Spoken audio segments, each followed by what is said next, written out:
Labas! Labas! Ano kayo sa labas? Hoy! Yan! Malis na kayo! Malis na kayo dito! Kaya mo! Ikaw na nga itong may kasalanan! Ako pa ang pinapagalitan mo! Sige na! Nay! Malis kayo! Nay! Ano? nangyayari? Yang ama mo ha? Napakawalang yan! Nahuli ko! Yan pa! Kami na ng tatay nyo, kaya lumayas na kayo dito! Talaga ng mukha mo! Mana! Pamamahay ko to, kaya pwede ba umalis na kayo? Alis na! Paano mo nagawa sa akin to, Lourdes? Pinsan kita! Mahina ka kasi, Insan. Wala kang kwenta! Tama na! Sige na! Malis na kayo! Sama-sama kayo doon! Layas! Pasok sa loob! Ilang beses na tayong nakapanood ng kwento kung saan ang bida ay nagpanggap na ibang kasarian para makapaghanap buhay. Pero alam niyo ba na may gumawa nito sa totoong buhay? Gaya ng kwentong aming handog ngayong hapon sa Wish Ko Lang. Isang ina mula Zamboanga del Norte, handa niya raw gawin ang lahat, pati na maging isang lalaki para buhayin ang kanyang mga anak. Pasensya ka na, Jessica, ha? Ito lang talaga pwede namin pahiram sa inyo, eh. Ano ka ba naman, Pinky? Kami na nga nang-aabala eh. Ikaw pa nahihiya. Matagal na kasing hindi nagagamit to eh. Kaya madumi, saka maliit. Opo. Tita, tito. Salamat ng marami. Mabuti pang ibang tao. Malasakit sa amin. Sarili naming tatay. Anak, masamang tao ang tatay mo. Pero tatay mo pa rin yun. Hindi ko na siya tatay! Pasensya na kayo, ha? Ano ka ba, Jessica? Pinagtatanggol mo pa ang sawa mong adik. Nung nagsabog ng kasamaan ng demonyo, sinalo niya ang lahat. Hindi naman sa ganon. Hindi ko siya pinagtatanggol. Kaya lang, ayoko lang mamuo yung galit ng anak ko sa kanya. Makakasama sa kanya yun eh. Kung sa bagay, ano nga ba balak mo ngayon? Ito nga eh. May natira pa akong pera. Siguro gagamitin ko na lang siyang pangpuhunan sa lutong ititinda ko. Sige, pahiramin ka namin ng mga kaserola at lutuan ko. Pwede ka rin magtinda sa construction site ng tanghalian. Talaga ho? Oo naman, foreman ako dun eh. Ano? Salamat. Salamat. Anak, kami nang pwede namin ng tawad.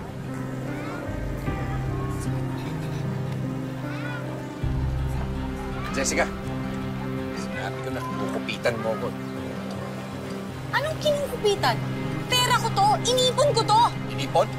Bakit kanino ba galing inipon mo? Di ba sa akin din? Eh, akin yan. Akin na yan! Akin na! Akin to. Akin yung pera. Huwag kang makulit. Jessica! Jessica!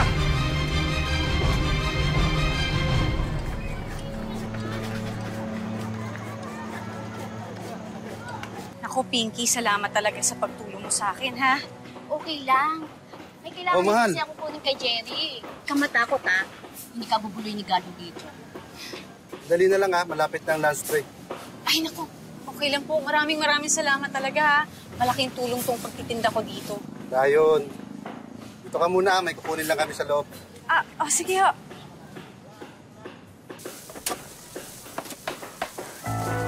Hoy!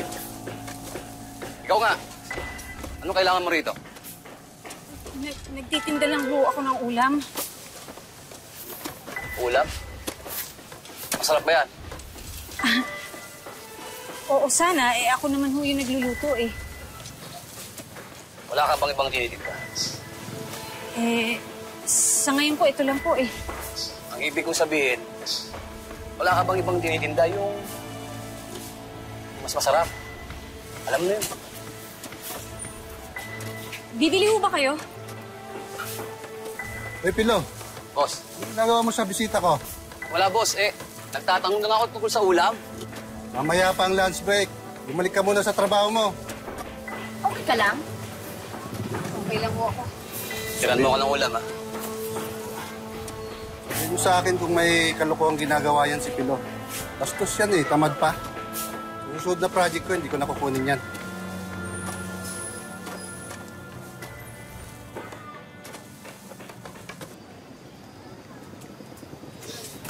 Pasensya na mga anak, ha?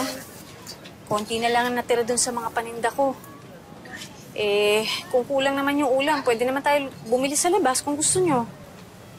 Bakit ganyan yung mga mukha nyo, ha? Ano nangyari sa inyo? Ano po kasi, Nay? Bayaran po ng tuition ngayon. Ikaw din ba, Michelle? Nga pala, sabay nga pala yung...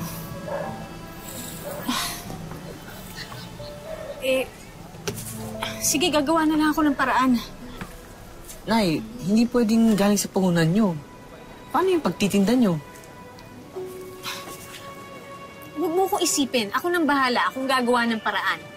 Malay mo, makabenta naman ako sa ibang lugar. Kasi, Nay, ako na lang muna huminto. May opening nag-fast food doon sa bayan, magtatrabaho ako. Sinabi ko naman sa inyo, ha? Walang hihinto para magtrabaho. Ay nako, mabuti pa kumain na nga kayo. Gutom lang yan. Sige na. Ako nang bahala doon. May kanin pa pala dito eh. Manang, sige na naman. Kulang kasi yung pera ko eh. Babayaran naman kita, promise. Pasensya ka na, hindi ako magpapautang. Balit lang kasi ito. Sige.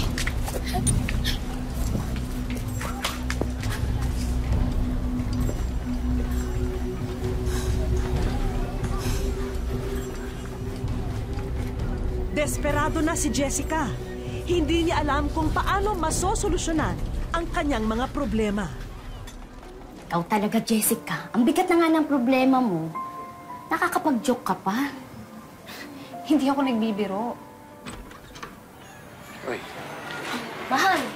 Mabuti naman. Mahal, nakauwi ka na. bakit? Miss mo na ako? Siyempre naman. Pero may ipapasok akong trabahador sa'yo. Bakit biglaan naman yan? Sino ba yung papasok mo? Hindi mo siya makikilala. Dapat ko ba siya makilala? Kahit ano gagawin ko doon. Seryoso ka nga? Hindi to joke? Hindi ko na kasi alam ang gagawin ko eh. Wala na kaming pera. Paano yung mga bata? Kaya kahit ano gagawin ko, makapagtrabaho lang ako. Ano ka ba, Jess? Kakawawain ka lang doon at pag-iinitan ka ng mga tao ni Jerry. Kung hindi nila malaman na babae ako,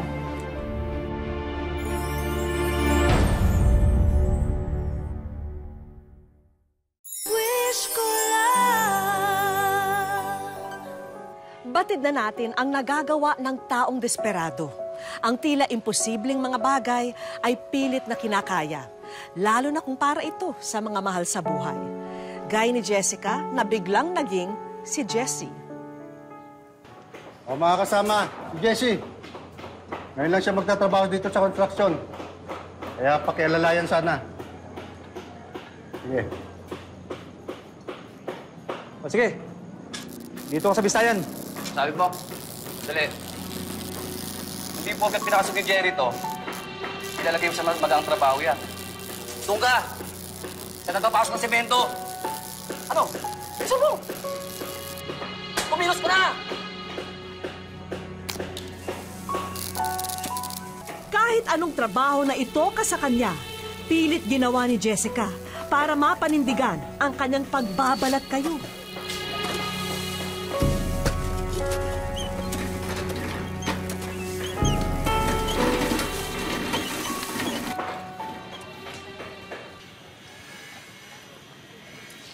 Uy, ang mga niyang ulam mo ah. Luto ni Mrs. Mrs. ko, di mo rin magluto eh. Kaya yun, bibili ko sa labas. Ako din, hindi na kasi bumalik yung nagtitinda dito eh. Yung Jessica ba yun? Bakit? Kami mismo. Oy, tandaan niyo to ha. Sa akin yun. Yung gagalawin yun ha. Sa'yo na? Hirap sa inyo, wala kayong bilig sa akin eh. Alam mo, totoo niyan? Nag-date na kami noon. Pero huwag kayong maingay. Kasi, kaibigan ni Boss Jerry yun. Maniwala naman ako sa'yo. Maniwala kayo sa hindi, totoo yun. Alam mo ba? Ha? Natsasyang ako na yun eh. Ang galing nga umalik eh. Parang parot.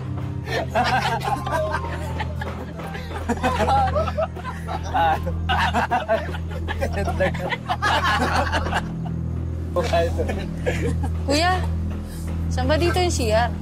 CR? Naku, pasensya ka na. Hindi pa kasi dumarating yung portalit eh. Eh kung gusto mo, tsaka doon sa may tabi-tabi.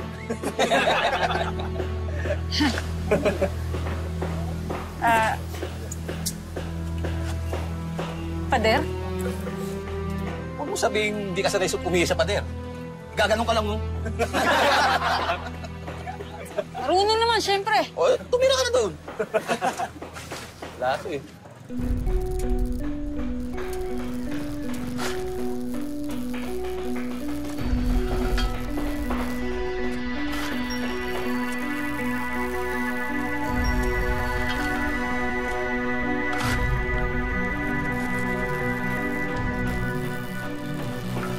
Hoy, Pino! Ako pa ni boss. Hindi na kahihiba lang ako. Pagpag mo lang yan din. Talaga, Nay? Nakahanap na po kayo ng bagong trabaho? Ay, oo. Actually, ano siya eh, yung tindera dun sa construction, nangailangan ng katulong. Eh, at least meron na akong trabaho, di ba? Kaya maghapon akong wala. Nay, baka kailangan nila ng katulong. Pwede naman ako.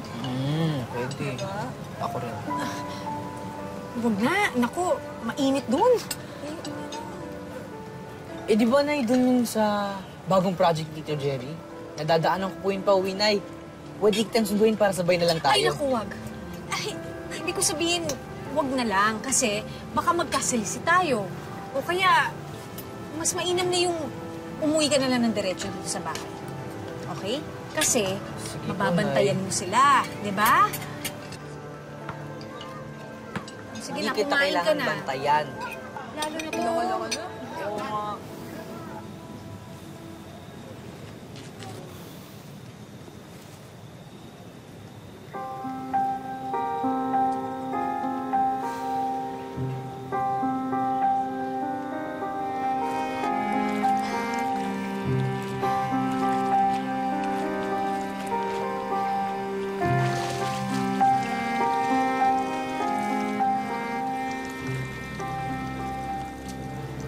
Kuya, nakita ko po si Nanay kagabi. Naglalaba po siya ng t-shirt ng lalaki. Ha? Sigurado ka? Bakit naman magkakaroon ng t-shirt ng lalaki si Nanay? Kaya Tsaka, paano mo nalaman na t-shirt ng lalaki yon ha? Ay nako, yaan nyo na. Baka nanguwa lang na nabada si Nanay sa construction. Isang piraso lang. Oo. Tapos, bakit gabing-gabi niya pa nilabahan? Hindi kaya...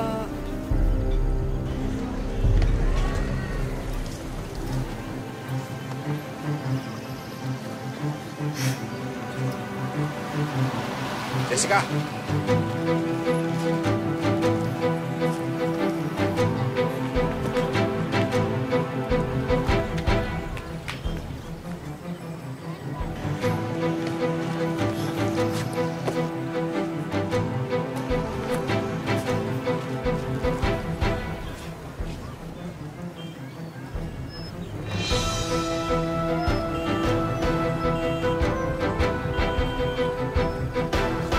Pare, nakita ka bang babaeng dumaan dito?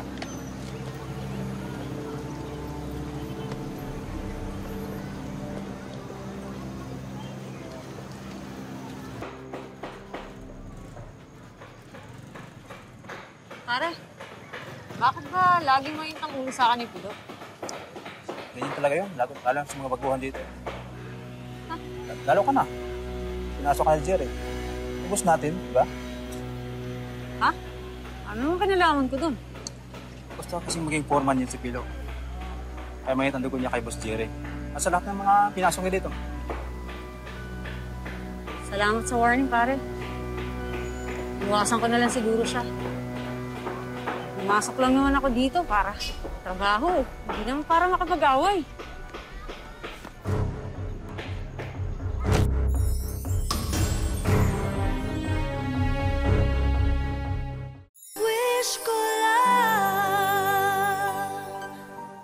Mahirap mang paniwalaan, nakapasok si Jessica sa construction at walang nakahalata na isa siyang babae.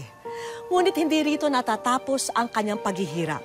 Ang totoo, yun pa lang ang simula ng kanyang kalbaryo.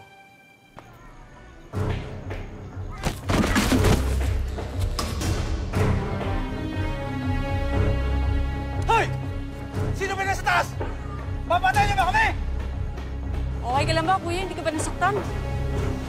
Jesse, saktan ka ba? Okay lang ako.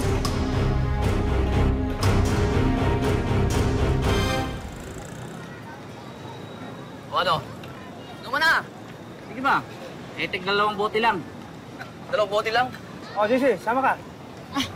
Susunod na lang ho ako. Hihintay din ako ng pamilya ko sa bahay. Wow, ngayon na lang ulit tayo makakatikim nito, Nay, ah. Eh, nailingguhan po pala yung sweldo niyo. Sa gusto ng boss ko na lingguhan, ano ba magagawa ko? Nay, wala po ba kayong pasok bukas? Bukas. Wala kasing construction bukas kaya wala din akong pasok. Wala kayong lakad. Alam niyo na kapag walang pasok, pahinga, ganyan. Mga ganun. Bukas maglalaba ako Maglalaba ka! Ng mga uniforms natin, syempre, di ba, Nay? Uniforms. Kain na po tayo. Kain na po tayo. Bilisan nyo! Yung halos sa taas, matutuyo na yun doon. Bilisan nyo! Maghapon na oh. Kuya, excuse me po. Nandito po ba si Jessica? Nanay ko po siya. Jessica? Iho, construction to. Walang babae rito, alam mo ba yun? Ay, hindi po. Nagtitinda po siya dito ng ulam. Ay, yun bang Jessica ang tinutukoy mo? Nako, hindi na pumapasyal dito yun eh. Sige po, salamat po. Sige. Hoy, kayo dyan, bilisan nyo! Magbubuso tayo mamaya!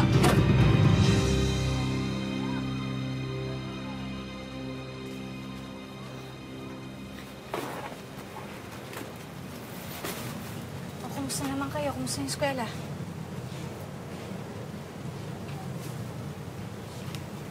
Ba't ganyan yung mukha niyo? Galing pa ako sa construction kanina. Matagal na daw po kayong hindi pumupunta doon. Teka nga muna, di ba sinabihan na kita, huwag kang pupunta doon? Nay, hindi po yata kayo sabi ng totoo sa amin. Ba't ganyan niyo ako pagsalitaan ngayon? Ha? Nay, tapatin niyo po kami. May boyfriend po ba kayo doon? Boyfriend? Ano bang pinagsasabi niyo? Nakita ko nga kayo, Nay. Naglalaba kayo ng t-shirt ng lalaki tuwing gabi. Teka nga muna. Alam niyo, Nay, okay lang naman kung may boyfriend kayo eh. Pero, di ba, parang masyado pang maaga. Mga anak, sige, aamin na ako sa inyo. Nagtatrabaho ako bilang construction worker. Bawal ang babae doon. Kaya nagpapanggap akong lalaki. At kakonsyaba ko ang tita Pinky niyo at tito Jerry niyo.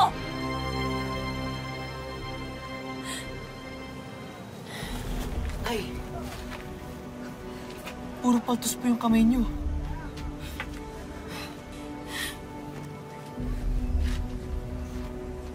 Sinikreto ko lang naman sa inyo to eh. Kasi alam ko hindi niyo ako papayagan. Pero anong pakakain ko sa inyo?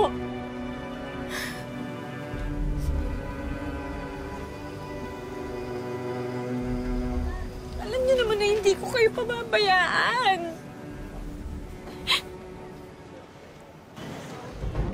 Hindi alam ni Jessica na matagal na siyang minamanmanan ni Gardo.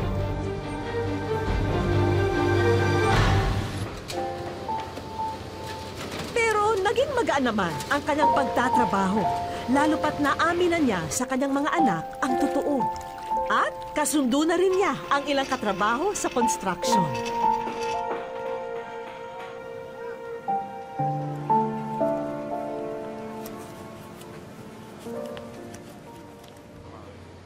Pero tila may hangganan pala ito.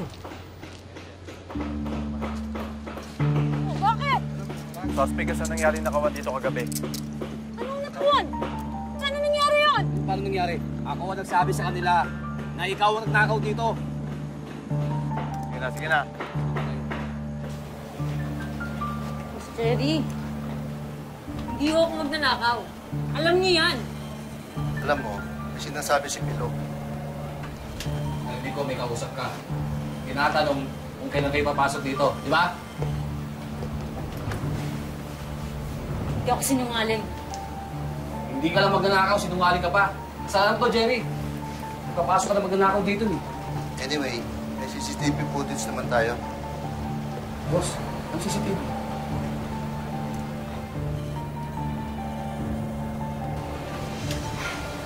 Hindi pwede na isa ako sa mga lalaking nakugad sa CCTV.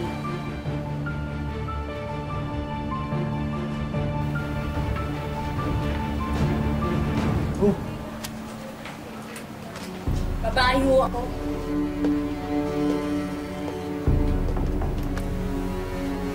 Ikaw yung Pino, ah. Kailangan mo sa amin sumama sa presinto. Halika na. Hindi ako yan, sir. Kami hindi ikaw yan. Ayun na ebidensya, oh. Boss, hindi ako yan. Sumama ka na. Halika na. Ayun yung magnanakaw, eh. Labas! Ayun yung magnanakaw. Labas!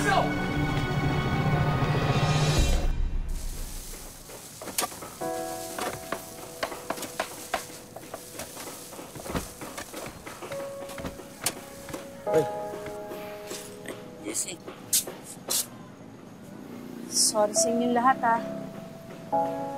Alam ko, galit kayo sa akin. Kasi nagsinungaling ako. Kaya ako lang naman ginagawa to para sa pamilya ko, eh. Okay ka katrabaho, Jesse. Bilib ako sa'yo. Salamat. Okay naman pala sa kanila eh. Hindi mo na kailangang umalis. Jerry, sorry, ha. Nangako din ako sa mga anak ko na kapag nakaipon na ako dito, para sa ipupuhunan ko sa pagtitinda, titigil na rin ako. Jessica! Akala mo, hindi ko matutuntun kung saan ka nagtatatago, ha? Sino to? Asawa ni Jessica. Yung nanggugulpi sa kanya, saka sa mga anak niya. Jessica, pasok ka na. Kami na bahala rito. Sandali, wala akong atraso. Pasok na, sir. Jessica, pasok muna tayo. Rito. Malis ka Magugulo ka na. lang dito, sir, eh. Malis ka na. Dali! Na, maggugulo ka dito, eh. Sige na. Jessica! Mag-usap muna tayo, dali!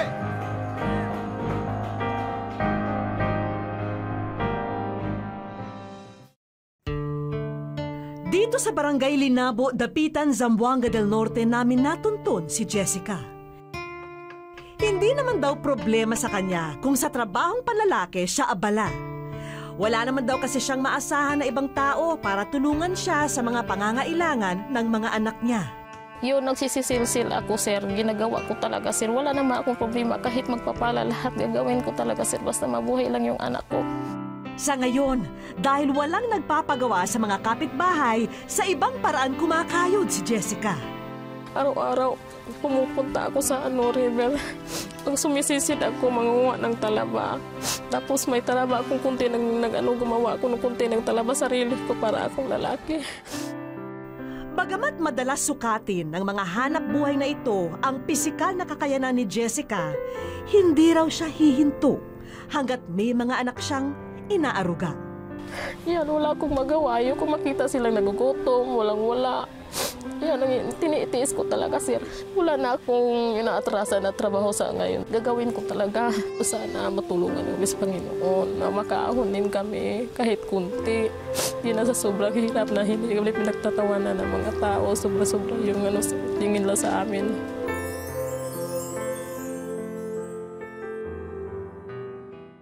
Wish ko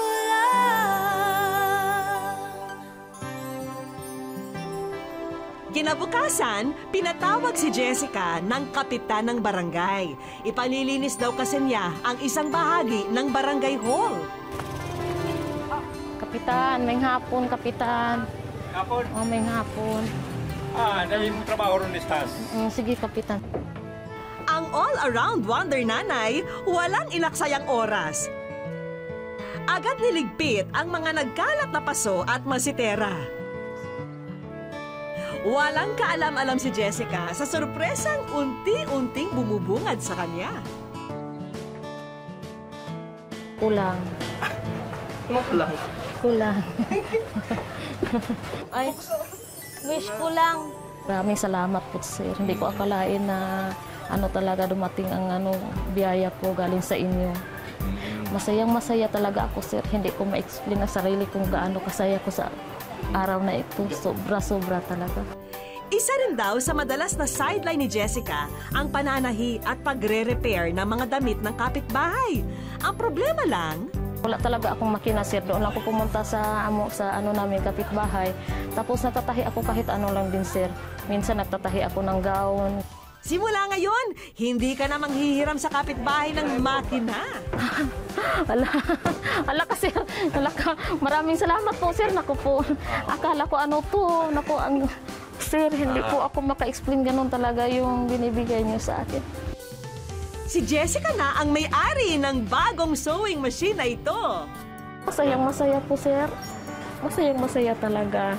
Hindi na ako magpunta doon sa kapitbahay. Masayang-masaya talaga. Wala na akong masabi talaga sa inyo. Maraming salamat po sa GMA po. Salamat din sa Panginoon. Nandito na po ang wish ko. At para naman palawakin pa ang iyong kaalaman sa napiling negosyo, meron tayong mga kaibigan na may dagdag regalo para sa iyo. Kami po ay nakikibahagi sa pagtupad ng iyong pangarap sa pamamagitan ng pagbibigay ng Certificate of Commitment para sa libreng skills assessment sa Hilot Wellness Massage, NC2, at saka skills training on dressmaking, NC2. Congratulations po, Jessica. Maraming salamat po, sir. Sir, pinakapangako ko po sa inyo, gagalingan po talaga. Gagamitin ko talaga yan. Yan ang pinapangarap ko naman noon eh. Nawala talaga ako ngayon. Yan, natupad na talaga ang pinapangarap ko. Hindi dapat ginagawang batayan ang kasarian upang tanggapin at bigyan ng pagkakataon ang sinuman. Sa kwento ni Jessica, napatunayan niya na sipag, pagsisikap at integridad ang tamang batayan sa pagpili ng isang manggagawa. Salamat po sa inyong patuloy na pagsubaybay sa aming mga kapuso. Hanggang sa muli, ako po si Vicky Morales at ito po ang Wish Ko Lang.